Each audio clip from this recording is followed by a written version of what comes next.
staged UFO attack on Earth. We have been preconditioned by all the media for the past couple of decades to slowly but surely start accepting the existence of aliens and UFOs.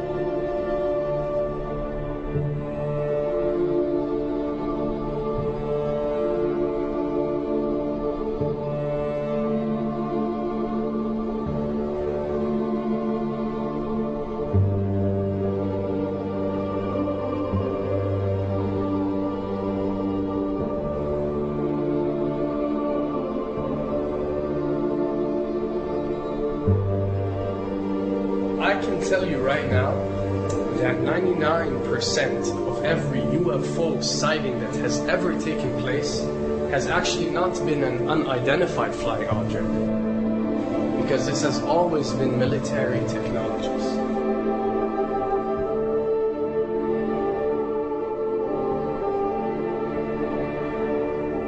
Another thing I'd like to point out is surveys and questionnaires.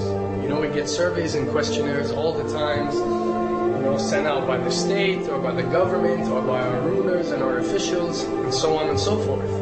Do you really think that these ruling powers care about what you think? Do you really think that they're waiting to ask you and receive your answer before making a decision? What happens with these questionnaires is that they are released. For example, what country do you think the US should attack next? And if it yields back results like 70% of the US population believe Iran is the next country that should be attacked, this is actually a study conducted for the effectiveness of the media propaganda that they are using. So when they get such results, they look at it and they be like, all right, amazing. Our media propaganda is working. We are purposely trying to manipulate people to think that Iran should be the next one. And check out the survey results. We're doing a great job in propaganda. That's what it's all about. And if the results come back and they aren't up to par, so let's say 20% want war with Iran and 80% want actual peace, they say, okay, so now we have to go and rework our media propaganda and make it more effective so these percentages change. Why am I saying this? Because of the UFO phenomenon. Since the 60s, the amount of people who believe in extraterrestrials have skyrocketed, and it's only increasing day by day in our modern world. This only confirms the success and the plans that are taking place to first manipulate you to believe in UFOs, and second, to conduct a UFO attack that is going to force the whole world to unite to fight off this enemy and accept the New World Order. A former Canadian government official is warning we may be on the verge of intergalactic war, saying, quote, the Bush administration has finally agreed to let the military build a forward base on the moon, which will put them in a better position to keep track of the comings and goings of visitors from space, and to shoot at them if they so decide. I was introduced to the late Dr. Wernher von Braun in the U.S., the father of rocketry. In my first meeting with him, during that first 3.5 hours, he said to me, Carol, you will stop the weaponization of space, because there is a lie being told to everyone that the weaponization of space is now first being based upon the evil empire, the Russians. There are many enemies, he said, against whom we're going to build this space-based weapon system, the first of whom was the Russians, which was existing at that time. Then there would be terrorists. Then there would be third world countries. Now we call them rogue nations or nations of concern. Then there would be asteroids. And then he would repeat to me over and over, and the last card, the last card, the last card would be the extraterrestrial threat. As a military strategist, as a person who worked on the MX missile, which I did later, he said, you will find that there is going to be a spin to find some enemy against whom we have to build space-based weapons, and now we should expect the spin. And that's the formula, except that it's all based on a lie. A supersonic saucer. Called the Silverbug, it was truly revolutionary.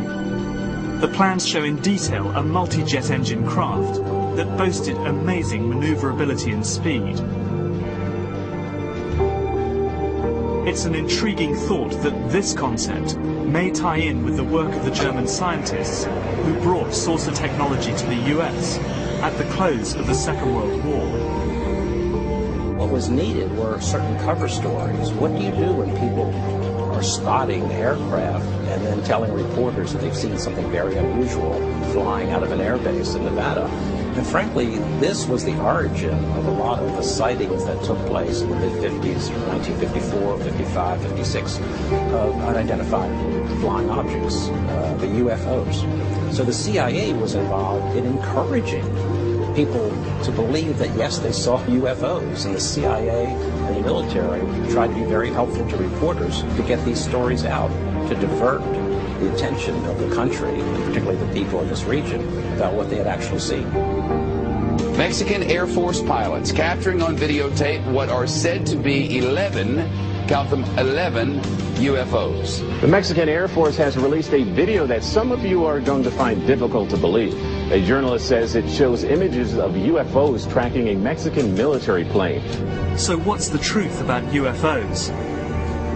The story of successive attempts to develop radically new forms of flight, conducted under the strictest secrecy, is inextricably bound up with our relationship with UFOs over the last 60 years. Whether it's Allied pilots buzzed by strange balls of fire in 1942, or the Roswell incident 5 years later, there is a strong case to be made that secret military technology offers a convincing explanation for many UFO stories. Anytime the government has secrets that they can keep from us,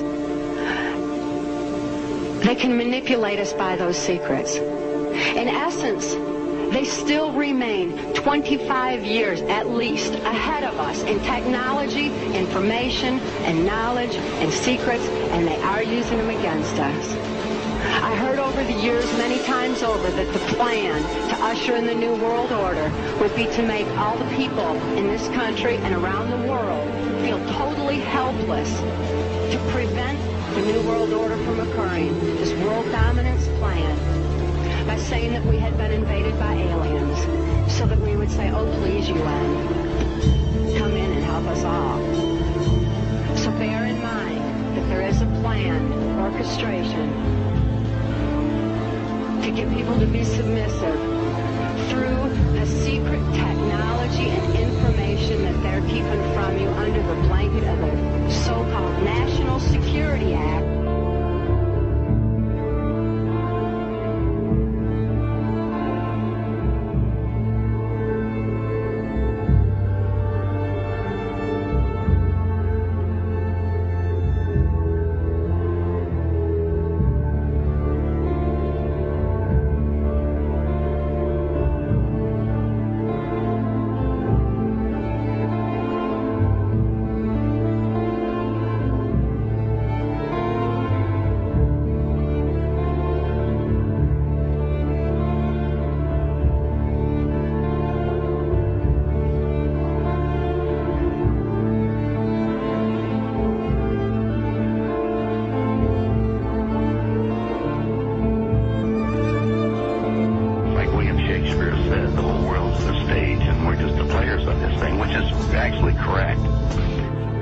Perhaps we need some outside universal threat to make us recognize this common bound. I occasionally think how quickly our differences worldwide would vanish if we were facing an alien threat from outside this world.